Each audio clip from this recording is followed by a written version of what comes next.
Vamos ler um salmo, Salmo 103. Vocês repararam que nós cantamos muitos salmos hoje? Né? Cantamos o Salmo 104, bendize a minha alma ao Senhor. O Neto cantou Salmo 34, obrigado Pedro, 34. Em todo tempo eu louvarei ao Senhor, sempre estará nos meus lábios o teu louvor. E fala da alma. E o Salmo 103 também é um salmo que fala da alma, que menciona a alma que fala do homem interior, do centro, da vontade, do coração, tudo aquilo que faz parte do homem. O hebreu levava muito sério essa questão da alma como centro da personalidade, do caráter, da vontade, da volição humana, aquilo que é o homem, o seu interior, a alma. Eu vou ler o Salmo 103, do verso 1 ao 5, mas eu vou pedir para você deixar aberto, porque nós vamos mencionar mais versículos desse Salmo, tá ok? Diz assim o Salmo de Davi: bendize, ó minha alma, ao Senhor, e todas as minhas entranhas, seu santo nome. Bendize, ó minha alma, ao Senhor, e não te esqueças de nenhum dos seus benefícios. É Ele quem perdoa todos os teus pecados e cura todas as tuas enfermidades. Ele resgata da sepultura a tua vida e te coroa de amor e misericórdia. Ele sacia de bens a tua existência, de maneira que a tua juventude se renova como o vigor de uma águia. Confrontar, confronto. Muitos não gostam dessa palavra. Confrontar, confronto. Não gostam da palavra e nem daquilo que ela significa, daquilo que ela representa. O que é o confronto? Bom, podemos afirmar sem medo de errar que nós vivemos o confronto, nós lidamos com o confronto ao longo da nossa existência. Podemos afirmar que tal ato, o de confrontar, ou de ser confrontado, faz parte da vida, e faz parte também dos relacionamentos. Os relacionamentos interpessoais, eles envolvem confronto. O pai confronta o filho numa atitude que pode estar errada. Entre os casais há confronto. As chamadas DRs, muitas vezes, são confrontos. Estou errado? São confrontos. São confrontos que lidam com uma atitude, um pensamento, um comportamento. E é necessário para que haja crescimento. O nosso ego, ele gosta muito mais de confrontar do que ser confrontado. Vocês concordam? Gostamos muito mais de confrontar do que sermos confrontados. Alguns não apenas gostam, mas fazem da confrontação um estilo de vida, um jeito de ser. O tempo todo está precisando confrontar alguém.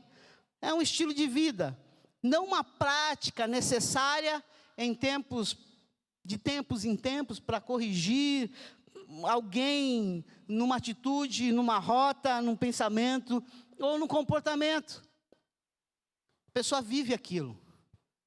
Alguns gostam de divulgar seus confrontos.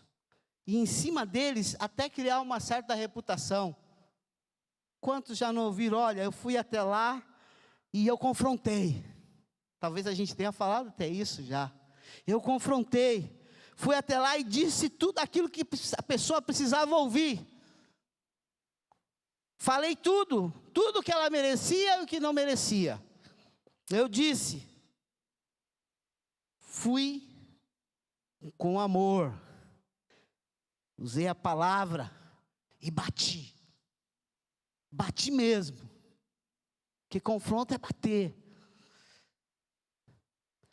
A verdade é que esta confrontação horizontal, ela é muito importante e necessária para o nosso crescimento, mas também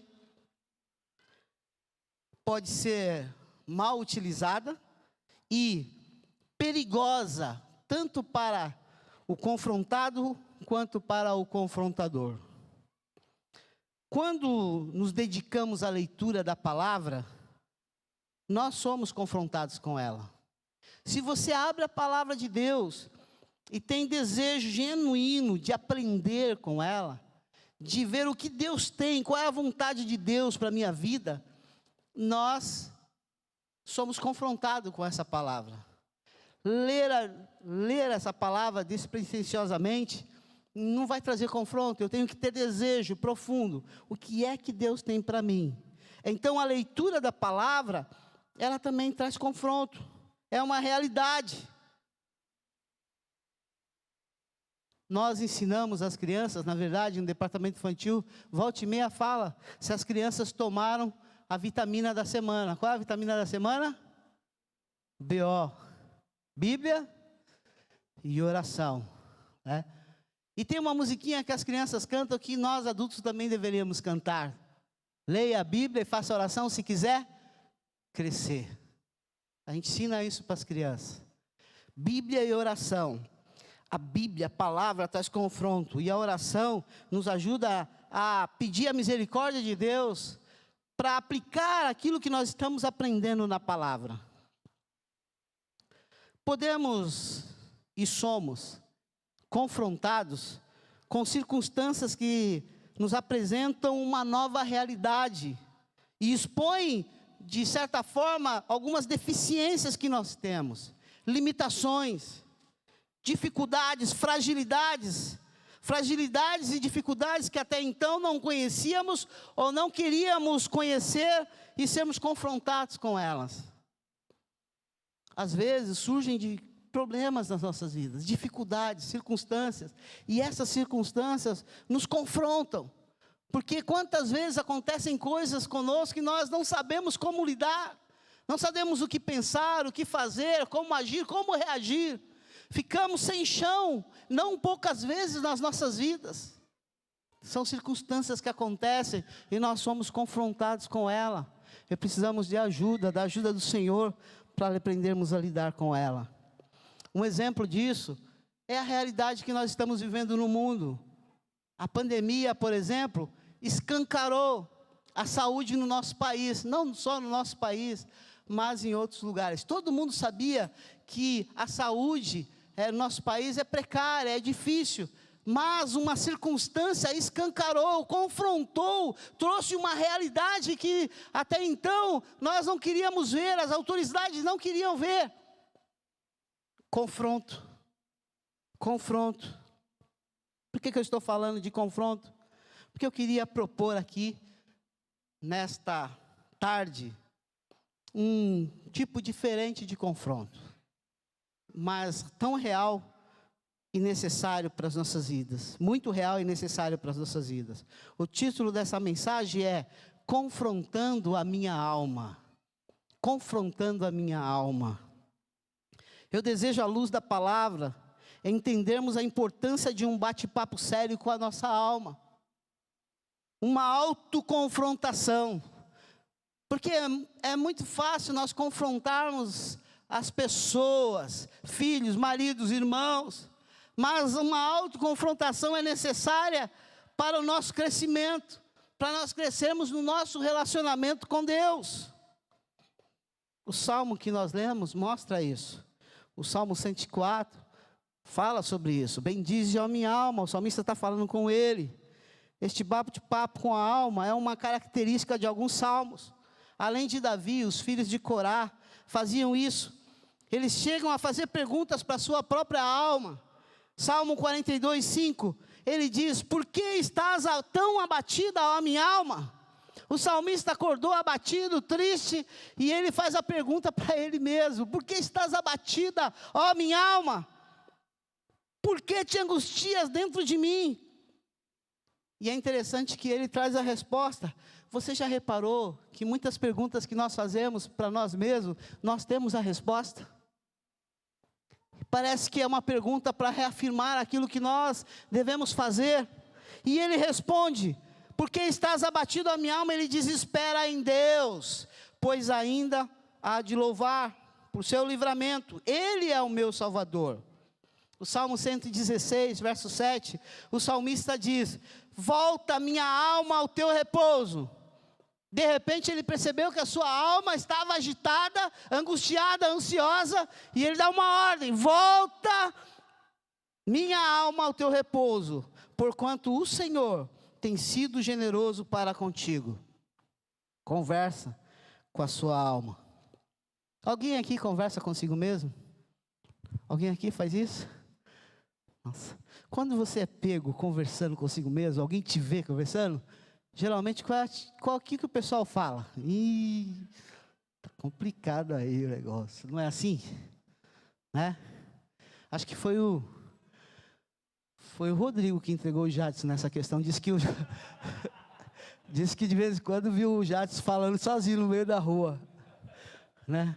Com ele mesmo, provavelmente, né? Agora imagine o Jadson com essa barba andando no meio de São Vicente falando sozinho.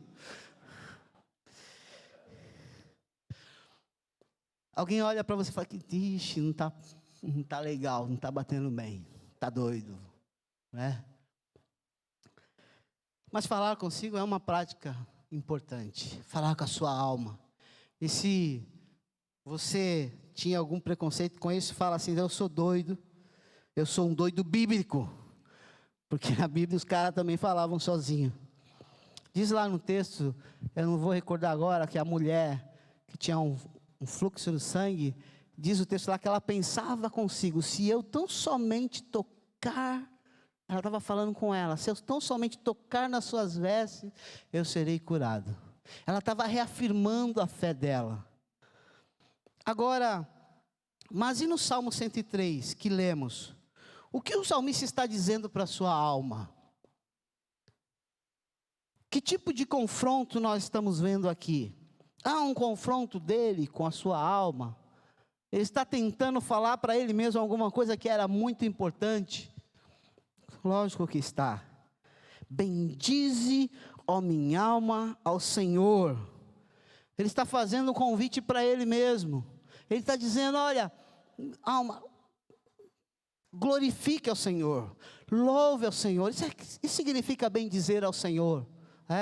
O Neto falou que louvar é prestar homenagem. Homenageie o Senhor, reconheça o Senhor. É isso que o salmista está dizendo para ele mesmo. Davi está dizendo: bendize a minha alma ao Senhor. Esse é um convite para louvar, adorar ao Senhor. Agora, ele vai além. Ele fala que nós devemos fazer isso, ou que a sua alma deveria fazer isso, com as suas entranhas. E todas as minhas entranhas, seu santo nome. Bendize, ó minha alma, ao Senhor, e todas as minhas entranhas, seu santo nome. Isso é muito forte. Ele está dizendo: todo o meu ser, tudo aquilo que há em mim, a minha mente, o meu coração, as minhas emoções, tudo, a minha vontade tem que ser para louvar ao Senhor. Em outras palavras, ele está dizendo para ele mesmo: entregue-se numa adoração completa. Tudo que há em mim, todas as minhas entranhas, todo o meu interior, Deus é digno da minha adoração, minha obediência, meu serviço, minha submissão total. Tudo que há em mim, tudo, razão, emoção, todo o meu ser. Nós costumamos fazer uma dicotomia dessa questão da razão e da emoção, né? E dentro da igreja, num contexto de igreja geral, nós temos até os juízes ou os xerifes da emoção e da razão. Nós temos, de uma forma muito clara, pessoas que foram impactados pelo Evangelho na sua razão, mas a sua emoção está intacta. Não há espaço. E aqui eu não estou falando apenas de um comportamento, de um jeito de ser. Eu estou falando daquela pessoa que não joga também as suas emoções na mão do Senhor, que não se deixa controlar pela ação do Espírito Santo na sua vida. E por outro lado, você vai ter aquelas pessoas que voam no louvor e na adoração, de uma forma vibrante emocionalmente, mas racionalmente elas não crescem, porque elas não se jogam racionalmente nos processos de Deus, da sua palavra para um crescimento. E aí nós temos duas atitudes e dois comportamentos polarizados aqui. E alguns se levantam como juízes, tanto de um lado quanto de outro. O racional torna-se juiz dos emocionais e fala assim: para que aquilo? Para que aquele negócio todo? Para que aquela emoção toda? E fica com os seus olhos para detectar alguém que esteja se emocionando demais. E esquece ele mesmo, que ele tem que adorar ao Senhor e cultuar ao Senhor. Por outro lado, existem os emocionais que falam: que irmão frio, não expressa nada, o neto fala para bater palma, não bate, não fica de pé, e aí fica julgando o outro, e nós entramos nesse julgamento de um e do outro, não respeitamos o ser da pessoa, mas a grande verdade é que, quando fala de entrega, de bendizer a alma, não está falando da razão, não está falando da emoção, está falando do homem todo, é tudo, homem completo, razão, emoção, tudo adorando ao Senhor, tudo. Bendize a minha alma ao Senhor, está falando de você completo, a sua razão, aquilo que você entende, as suas emoções colocadas diante do Senhor. Lógico que nós vamos ter pessoas muito mais emocionais do que outras, e isso é normal. É natural que alguns expressem o tempo todo emocionalmente e outras não. Mas o texto, a palavra de Deus nos exorta a nos colocar completamente o homem, ser integral na presença do Senhor para adorá-lo, para cultuá-lo. Bendize a minha alma ao Senhor, todas as minhas entranhas, tudo, minha vontade, minhas decisões, minha mente, meu coração, tudo no altar do Senhor para adorá-lo. Quantos estão entendendo aqui o que eu estou querendo dizer?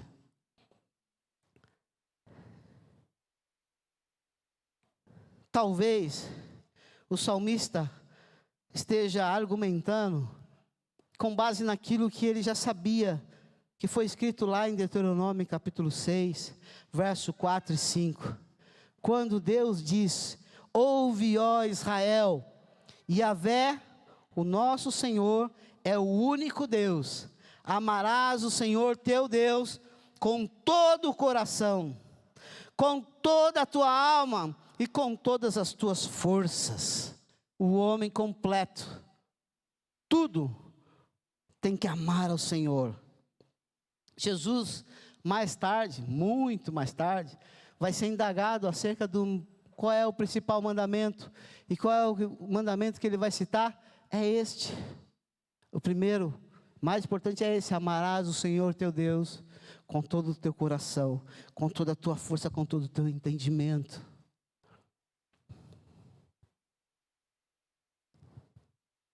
A segunda coisa que observamos é que o salmista diz à sua alma não seja esquecido. Bendize, ó minha alma, ao Senhor, e não te esqueças de nenhum dos seus benefícios. Não esqueça de nenhum dos seus benefícios. Não seja esquecido.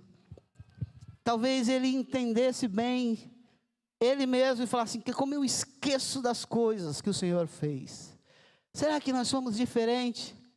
Será que nós não temos a tendência a esquecer os grandes feitos do Senhor, aquilo que o Senhor já realizou nas nossas vidas, aquilo que o Senhor já realizou na vida da igreja, aquilo que o Senhor realizou na vida da família, aquilo que o Senhor já fez? Será que nós não temos essa tendência de esquecer e de agradecer ao Senhor e de louvá-lo e cultuá-lo por isso? Não se esqueça. Ele está dizendo para ele mesmo: não se esqueça. Davi confrontando o seu esquecimento. Não se esqueça de tudo aquilo que o Senhor fez, dos seus benefícios.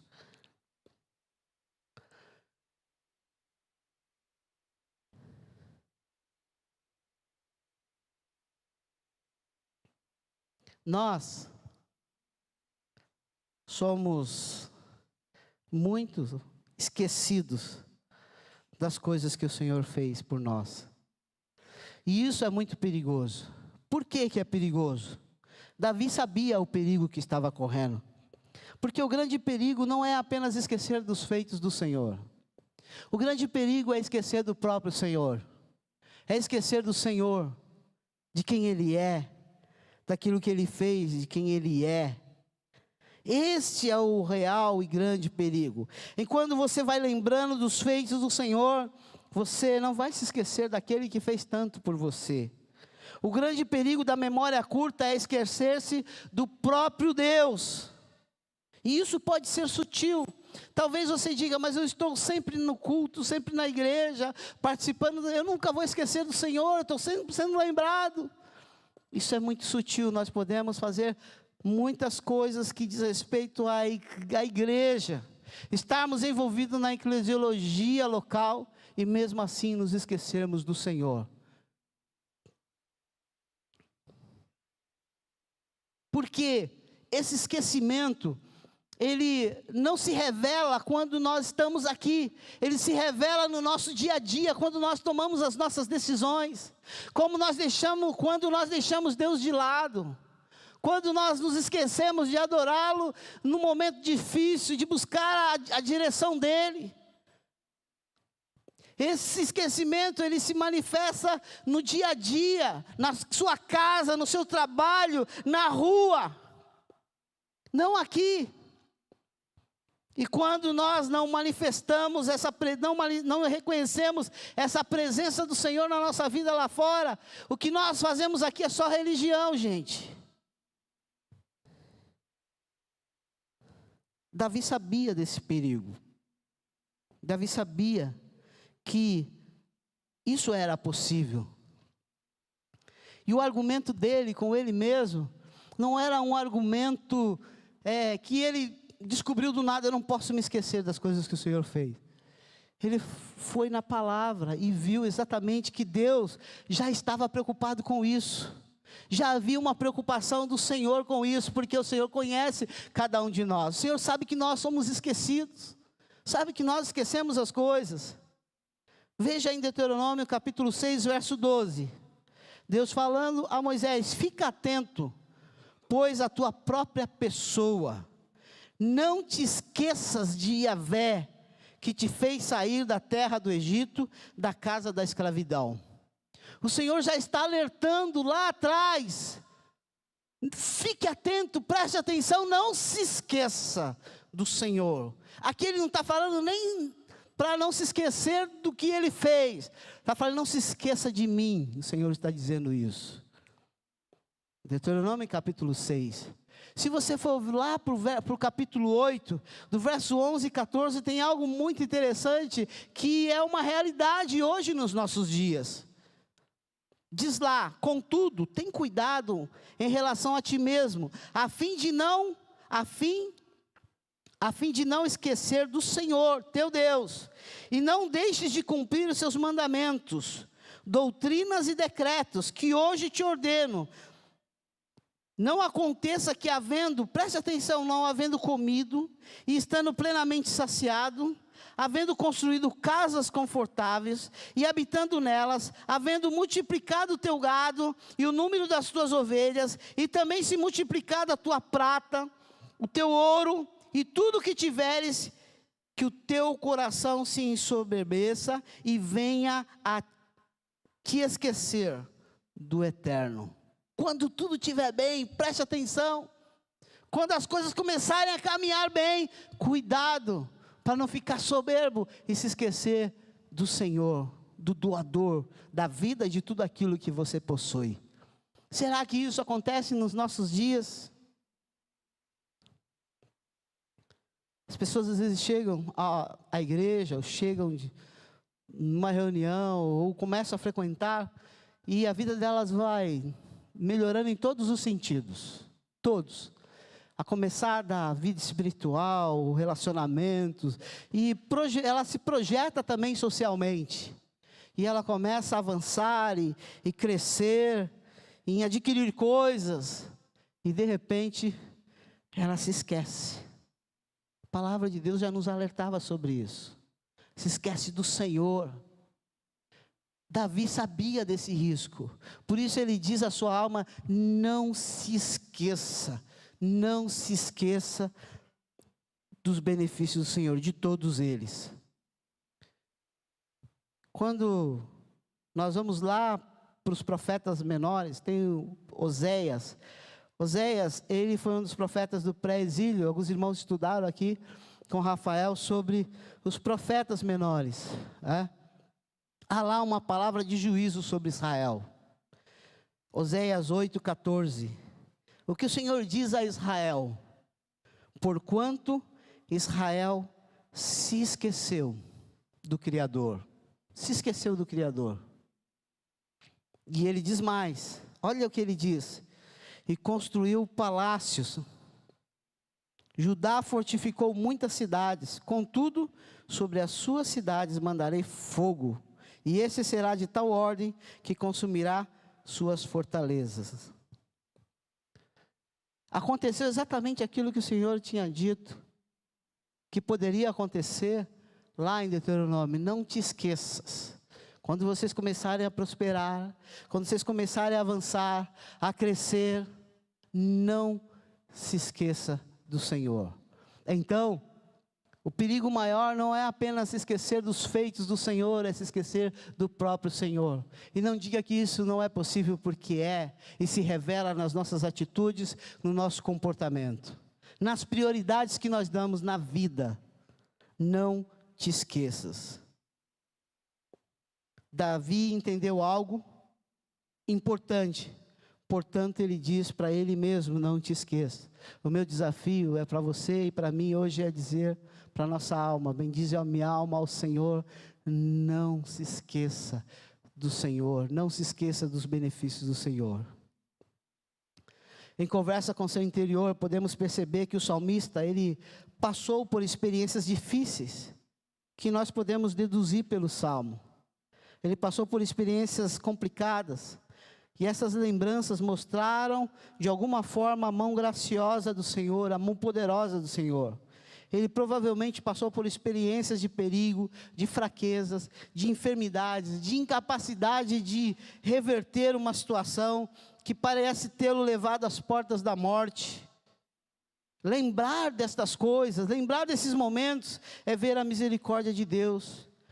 E esta lembrança e esse reconhecimento traz um renovo, um vigor espiritual. Por isso que é importante nós nos lembrarmos dos feitos do Senhor, daquilo que o Senhor fez, daquilo que Ele nos deu, porque isso traz um vigor espiritual. Davi relaciona para ele mesmo algumas coisas que deveriam ser motivo de lembrança. A primeira, o top, primeira da lista, ele diz: é Ele que perdoa todos os meus pecados. Davi sabia exatamente do que estava falando. É Ele que perdoa os meus pecados.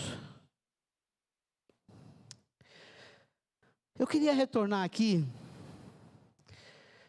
e dizer o seguinte, que esta lembrança, eu queria fazer um parênteses na verdade, essa lembrança, lembrar dos feitos do Senhor, pode ser um antídoto contra a murmuração. Lembrar-se daquilo que o Senhor fez pode ser um antídoto contra a murmuração. Nós murmuramos, nós reclamamos com muita facilidade. Fala sério. Nós reclamamos de tudo. Se chove, nós reclamamos. Se faz calor, nós reclamamos. Nós reclamamos se a comida está fria, se só tem frango, ovo. Nós reclamamos das músicas que se escolhem para cantar no culto. Nós reclamamos do horário. Nós reclamamos o tempo todo. Essa é uma prática extremamente ruim em nossas vidas. E é muito perigosa. Em Números capítulo 14, 26, fala de um povo que deixou de entrar num lugar belíssimo, numa terra belíssima, frutífera por causa da reclamação, o povo de Israel. Lá em Números 14 nós vimos o que aconteceu, por causa justamente da murmuração. Deixa eu te fazer uma pergunta, você murmura? Não precisa responder, responde aí para a sua alma. Você é aquele que murmura? Vive murmurando? Como é que você acorda de manhã? Por exemplo, eu vou dizer para você, eu acordo, não adianta falar muito comigo, não converso. A Jean é bem diferente de mim, porque ela acorda e ela quer falar. Ela demorou alguns anos para lidar com meu jeito de ser, né? Não sei como você é. À noite, eu vou conversar com ela, já era. Se deu um horário, já não está mais ali, já foi. Nós somos diferentes, né? E temos que aprender a lidar um com o outro. Mas algumas pessoas, elas não acordam caladas, elas acordam amargas e murmuram o tempo todo. Sabe, como é que você vai encarar amanhã, segunda-feira, quando você tiver que acordar? Este é o dia que o Senhor fez, por isso estamos alegres. É mais fácil falar isso do sábado, da sexta e do domingo, né? E a segunda-feira? Nós murmuramos com muita facilidade. Eu vou te dizer o que é murmurar. Murmurar, e aqui está no dicionário, tá? Murmurar é produzir um som mínimo e prolongado. Mínimo e prolongado. Falar baixinho, de forma audível. Sussurro em voz baixa.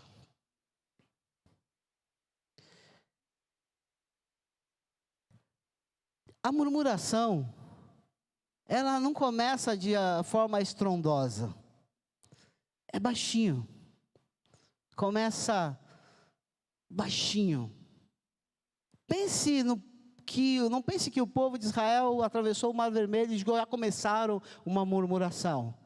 Provavelmente foi algo baixinho, que lógico foi tomando uma proporção maior. Tipo, esse Davi aqui, esse Moisés trouxe a gente aqui para morrer no deserto.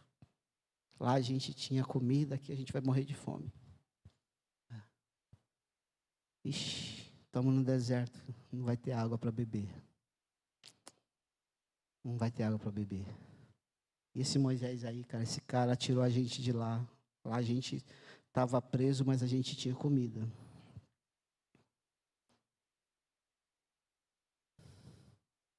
Não começa assim? Alguém se identificou? Não precisa falar. Começa no coração, é um negócio baixinho e prolongado. Começa devagar. Daqui a pouco, tem uma multidão de israelitas querendo levantar um capitão. Vamos levantar um capitão, deixa esse Moisés aí, vamos voltar para o Egito. E aí a murmuração se transformou numa rebelião. Porque a murmuração, mesmo que baixinha, ela contamina. Sempre vai ter alguém pensando e querendo murmurar também. Começa pequeno e fica grande.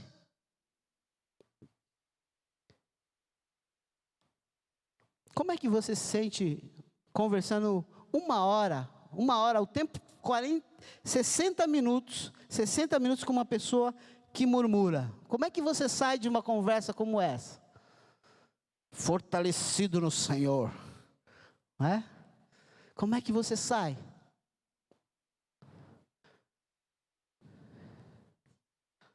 Dentro da sua casa, não, deixa a casa de lado, melhor, vamos falar da casa, é importante. Quando você tem lá um relacionamento, você tem pessoas na casa que vivem reclamando, vivem murmurando, nada está bom. Ela não vê flores, ela só vê espinhos. Ela não vê luz, ela só vê escuridão. Ela não consegue ver o sol, ela só vê as nuvens. Murmuração o tempo todo, o tempo todo, o tempo todo, o tempo todo. Isso cansa, isso contamina, isso atrapalha. os relacionamentos. Nós precisamos aprender a nos lembrar do que o Senhor fez, das bênçãos do Senhor. Nós precisamos aprender a lembrar dos feitos grandiosos do Senhor. O salmista Davi está dizendo isso para ele: não se esqueça, não se esqueça das bênçãos de Deus. Fechando parênteses, vamos voltar. Esse foi um parênteses bem grande, né?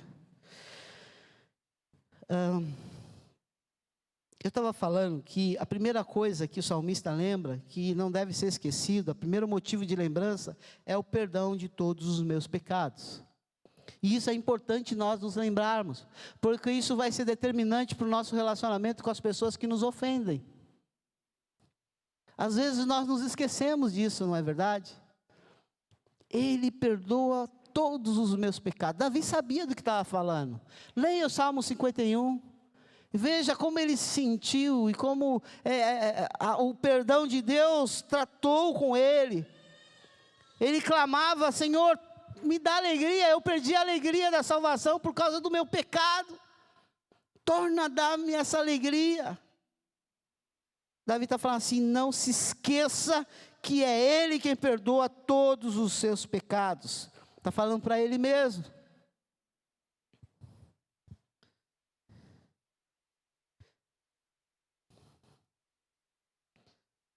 O Senhor nos perdoa, o Senhor nos perdoou, e Ele vai continuar nos perdoando.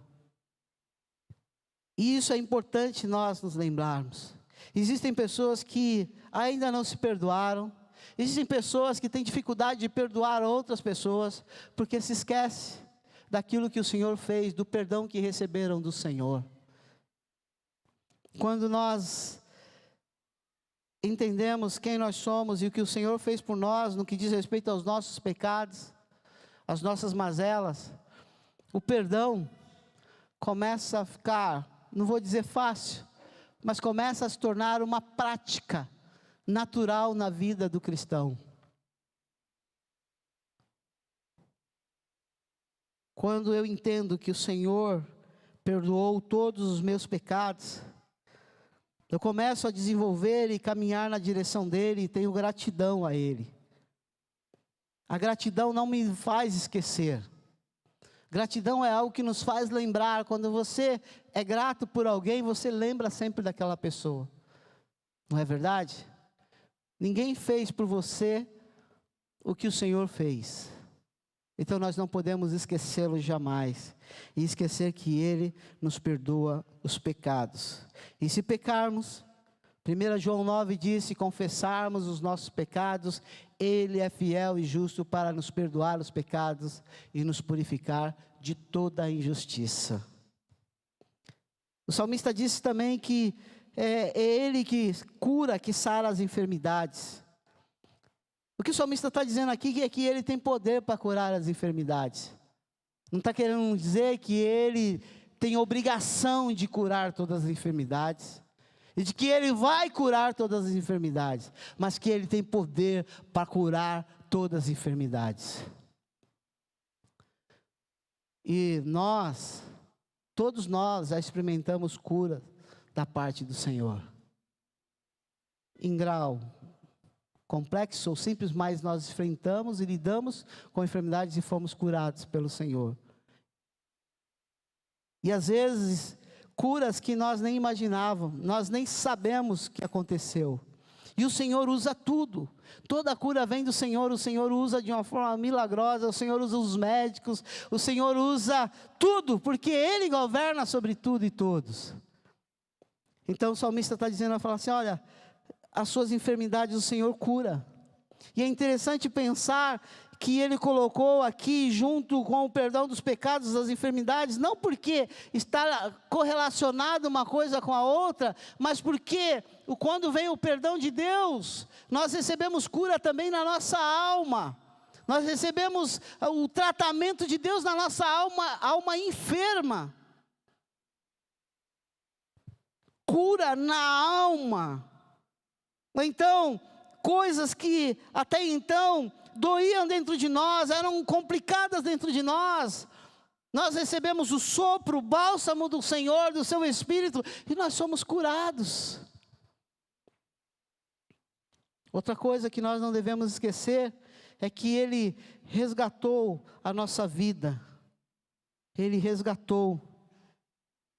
Ele resgata da sepultura a tua vida e te coroa de amor e misericórdia.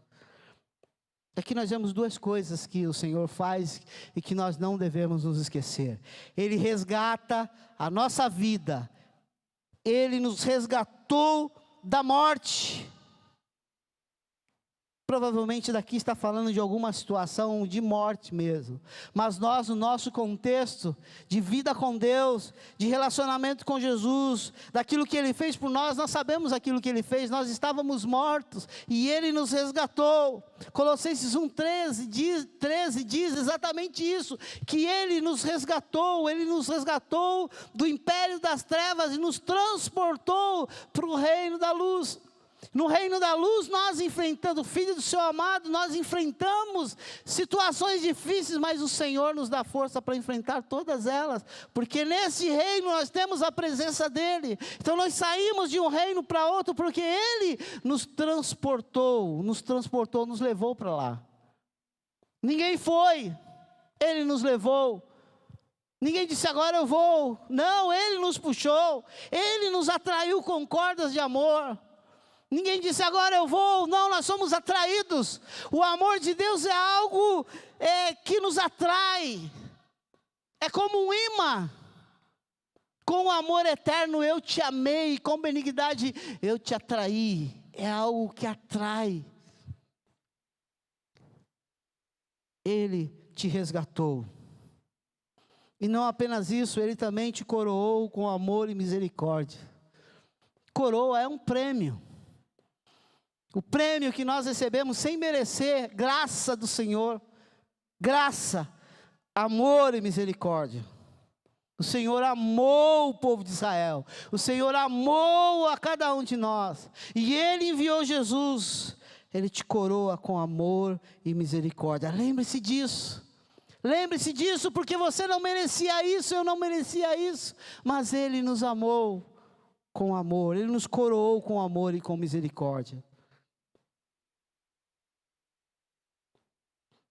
Minha palavra para você, para mim nós não podemos jamais nos esquecer de onde o Senhor nos tirou. De onde o Senhor nos tirou. Ele realiza atos de justiça, não se esqueça disso. Ele te justificou, Ele é justo e Ele te justificou. Romanos 3,29 diz, mas no presente demonstrou a sua justiça, a fim de ser justo e justificador daquele que deposita toda a sua fé nele, em Cristo, em Jesus. Ele realiza atos de justiça. Para começar, a nossa justificação foi possível e é possível nele, em Cristo Jesus. Carta aos Romanos, a ênfase é essa. Temos paz com Deus, Ele nos justificou. Ele nos justificou. Justificação pela fé em Cristo Jesus. E Ele não apenas nos justificou, mas Ele realiza atos de justiça nas nossas vidas. No verso 7, que nós não lemos, mas gostaria de falar aqui, é porque Davi confronta a sua alma, fazendo a sua alma olhar para a história. E isso fica claro quando ele menciona Moisés, verso 7.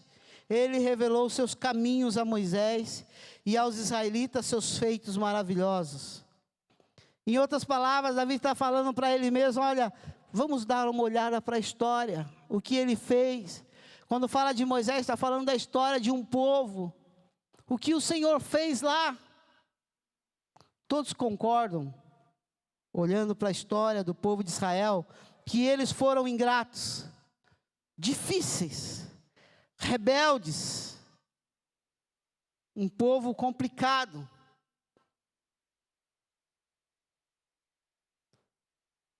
Agora, nesse cenário complicado de um povo, quem foi Deus? Quem foi Deus? Como Deus agiu nesse cenário complicado? Lógico, nós vemos os momentos em que Deus foi implacável na sua justiça, na murmuração, em outros momentos da história, mas o Senhor sempre foi misericordioso. E Davi lembra exatamente disso. Ele fala que Moisés foi revelado a ele os caminhos do Senhor, e os israelitas os seus feitos maravilhosos. E no verso 8 e no 11 ele vai falar quem é Deus. Quem é Deus? Deus é maravilhoso,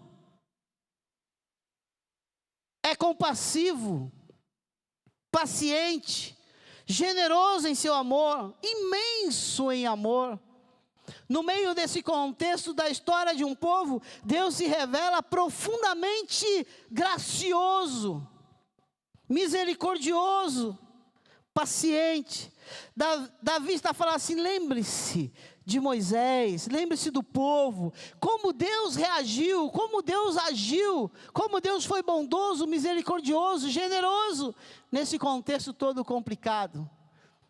Agora, o que é que Deus queria com esse povo? Deus queria um relacionamento com esse povo. Eu fico pensando nesse texto, no verso 7, quando fala que ele revelou os seus caminhos a Moisés. Aos israelitas, seus feitos maravilhosos, seus milagres ao povo. A Moisés, os seus caminhos. Que caminho é esse? O caminho que o Senhor revelou a Moisés não foi um mapa dizendo: olha, vai por aqui, por aqui, por aqui, e você vai lá chegar na terra que eu reservei para vocês. O caminho que o Senhor revelou a Moisés foi o caminho na direção dele, foi o mapa na sua direção, os princípios na sua direção. Moisés já não estava preocupado em determinado momento, penso eu, com a terra prometida. Ele chega ao final da sua vida, sobe no monte e fala assim: Senhor, rogo-te que me mostre a tua glória. Ele sabia que ele já tinha encontrado o Senhor, ele tinha um relacionamento com o Senhor. O caminho é esse. Ele revelou os seus caminhos a Moisés. No Novo Testamento nós vimos uma pessoa chegando e falando o seguinte: eu sou o caminho. Eu sou o caminho, a verdade e a vida. Jesus é o caminho. Lá em Hebreus vai falar que nós temos um novo e vivo caminho. Podemos entrar com intrepidez. Um novo e vivo caminho, entrarmos no Santo dos Santos e desfrutarmos da presença dEle. É esse caminho que o Senhor quer. É para essa direção, é nesse caminho que o Senhor quer nos levar. Nesse contexto de um povo difícil, Deus continuou sendo misericordioso, compassivo, paciente, generoso, imenso em amor. No seu contexto e no meu contexto, Ele continua sendo paciente, generoso, compassivo, apesar daquilo que nós somos. Este olhar, o Senhor, neste olhar amoroso, neste olhar gracioso, a forma como o Senhor trata conosco, expõe, escancara a nossa fragilidade. A nossa fragilidade, as nossas deficiências são escancaradas diante do seu gracioso amor.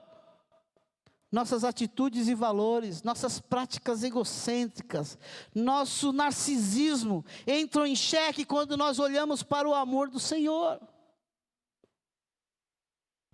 A nossa fragilidade humana, porque quem nós somos?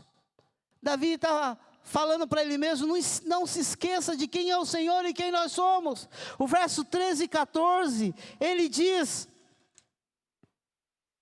como um pai se enternece pelos seus filhos, assim, semelhantemente, o Senhor tem compaixão de todos aqueles que o temem, porquanto Ele conhece a nossa estrutura e lembra-se de que somos pó. Nós somos pó. E o Senhor olha para nós e é misericordioso, é bondoso. Nós existimos agora e daqui a pouco bate o vento, não existiremos mais. É o que o salmista está dizendo: olha para você mesmo, veja quem você é, olhe para o Senhor. A nossa vida é rápida, ligeira, é curta. Não se esqueça disso. Ele conhece a nossa estrutura e lembra-se de que somos pó. A existência do ser humano é semelhante à relva. Ela floresce como a flor do campo, que se esbora quando o vento sopra e ninguém mais se lembra do lugar onde a planta estiver afirmada. Mas o amor leal do Senhor é desde sempre para aqueles que o temem, a sua justiça para os filhos de seus filhos. Veja qual a revelação que o salmista está trazendo para ele mesmo. Olha, nós somos passageiros aqui, nós somos pó.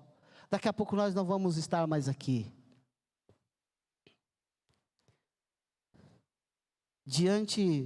E aí nós olhamos para um Deus que olha para nós com amor, com misericórdia. Ele conhece a nossa estrutura. Eu lembro do Salmo 8, verso 3 e 4, quando Davi diz: quando contemplo os teus dedos, obra dos teus dedos, quando contemplo os teus céus, obra dos teus dedos, e a lua e as estrelas que estabeleceste, pergunto, olha a pergunta que ele faz: que é o homem para que com ele te importes? E o filho do homem, o filho de Adão, para que venhas visitá-lo? Quem é o homem? Quando eu olho para a grandiosidade daquilo que o Senhor fez, de toda a sua criação, eu fico me perguntando: quem sou eu diante de tudo isso? Quem sou eu para que o Senhor se importe comigo? Quem sou eu para que o Senhor venha me visitar? E Ele veio na pessoa de Jesus Cristo, que deixou a sua glória e se fez um de nós, para nos resgatar da perdição eterna. Ele fez isso por você e por mim. E o salmista está fazendo essa pergunta. E ele mesmo responde: tu o fizeste um pouco menor do que os anjos, e o coroaste de glória e de honra. De novo, nós não somos nada, mas o Senhor nos coroou de glória e de honra.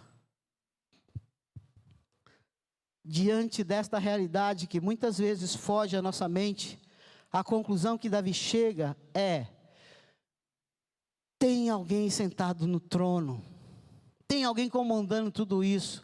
Observe o verso 19, ele diz: o Senhor estabeleceu o seu trono nos céus e, como rei, domina sobre tudo o que existe. Não se esqueça disso. O Senhor é soberano e Ele está no controle de tudo. Ele está no trono. Tem alguém no trono comandando, governando, orquestrando a história. Não se esqueça. Diante da grandiosidade de Deus e da pequenez que nós somos, nós podemos olhar e ver que existe um Deus maravilhoso, soberano, que governa sobre tudo e sobre todos. Tem alguém lá governando, é o Deus criador dos céus e da terra. E a conclusão de Davi é: ele deve ser adorado. Esquecer-se do Senhor é uma tragédia. Esquecer de Deus é uma tragédia na vida do homem. Ele deve ser adorado pelos anjos, ele deve ser adorado pelos ministros, ele deve ser adorado por tudo aquilo que ele fez. Todos devem reconhecer e adorar o Senhor que está no trono.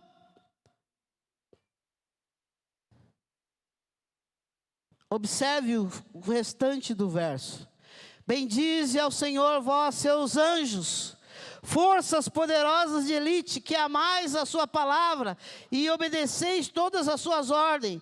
Bendizei ao Senhor vós todos os exércitos, vós seus ministros que cumprem a sua vontade. Bendizei ao Senhor todas as suas obras em todos os lugares do seu domínio eterno. Bendizei ao Senhor, ó minha alma. Agora não é mais ele apenas, ele olha para tudo aquilo que ele fala para ele mesmo, fala assim: quer saber?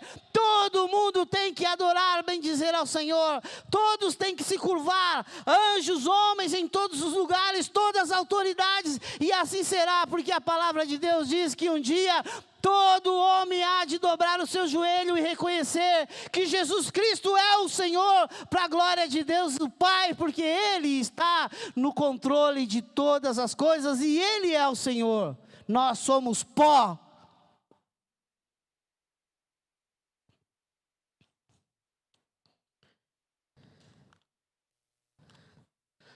Essa foi a conclusão de Davi. Eu quero dizer para vocês a minha conclusão. Qual é a conclusão? Aonde eu chego aqui? A conclusão que eu chego nesse confronto de Davi, nesse bate-papo sério de Davi com a sua alma, é que eu e você, precisamos desejar Deus mais do que qualquer coisa na vida. Qualquer coisa na vida. Não importa o que seja. Nós precisamos do Senhor mais do que qualquer outra coisa, e mais do que isso, precisamos desejar o Senhor. E eu digo isso, sabe por quê? Porque vocês sabem disso. Vocês ouvem isso nas pregações, nas mensagens. Vocês ouvem, eu ouço, que nós precisamos do Senhor, que nós devemos buscar o Senhor. Davi sabia disso. Por isso ele lembrava a ele mesmo: olha, bendize a minha alma ao Senhor, não se esqueça do Senhor, nós somos pó, Ele governa sobre tudo, Ele é misericordioso, Ele é bondoso, Ele é amoroso, Ele é tudo isso, mas mesmo assim Ele nos ama, Ele fez coisas maravilhosas na história de um povo, na minha história, Ele sabia de tudo isso. Como nós sabemos de muitas coisas, porque nós estamos ouvindo, mas nós precisamos lembrar a nossa alma: bendize a minha alma ao Senhor, tudo que é em mim, todas as minhas entranhas, bendiga ao Senhor. Buscar ao Senhor, ter anseio pelo Senhor, desejar a Deus mais do que qualquer outra coisa na vida. Davi sabia. Quer ver como ele sabia? Veja o Salmo 27:4. Um anseio manifestei ao Senhor, e a sua realização buscarei, que eu possa viver na casa do Senhor todos os dias da minha vida, para contemplar a glória do Senhor e buscar a sua orientação no seu templo. O templo tinha um significado forte da presença do Senhor. Davi já sabia disso, ele está trazendo para ele mesmo aquilo que era uma verdade, e que precisava ser lembrada a todo tempo por ele. Observe o verso 8 do mesmo Salmo, Salmo 27. Meu coração compreendeu o teu mandamento. Davi para e fala assim: quer saber? Já entendi o que é. Já entendi o que é importante. Qual é a coisa mais importante da vida? Ele diz: o meu coração já compreendeu. E o que é que ele compreendeu? Buscai a minha face, e por tua presença meu ser anela. Ele entendeu.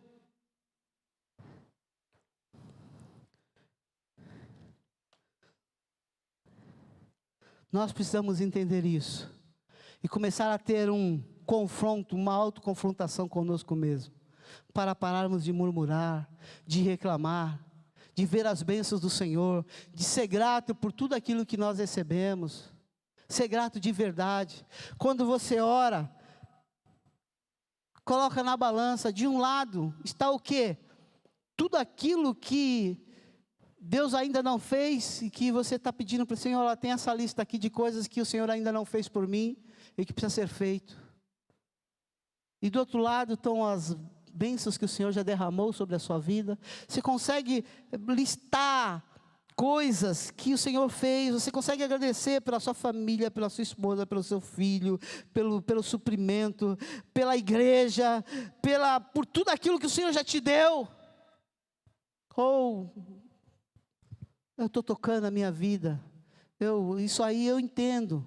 Quando você agradece ao Senhor, Senhor, eu te agradeço por tudo. Você já reparou que quando nós vamos fazer um pedido, Senhor, eu quero, você não coloca no geral, você coloca especificando cada coisa: quero isso. E quando nós vamos agradecer a Deus, eu falo, Senhor, eu te agradeço pela minha vida, eu te agradeço por tudo, tudo que o Senhor me deu, eu te agradeço. Lista, coloca lá, Senhor, eu te agradeço por isso, por isso, por isso, por isso, por isso. Eu sou grato por isso, eu sou grato porque o Senhor me libertou disso, porque o Senhor me deu livramento disso. Eu sou grato porque o Senhor me fez, no momento mais difícil da minha vida, ficar de pé. Eu sou grato ao Senhor porque o Senhor me deu força para se levantar e continuar. Você é grato? Ou você coloca tudo no geral? Bendize, ó minha alma, ao Senhor, não te esqueça de nenhum dos seus benefícios. Que nós possamos ter esse espírito, esse desejo de falar conosco, de confrontar. Nós vamos viver esse confronto horizontal, que é importante para o nosso crescimento, o nosso fortalecimento, quando ele é trabalhado de uma maneira correta.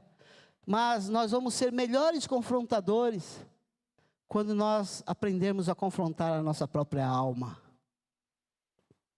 Quando nós aprendermos a confrontar o nosso eu.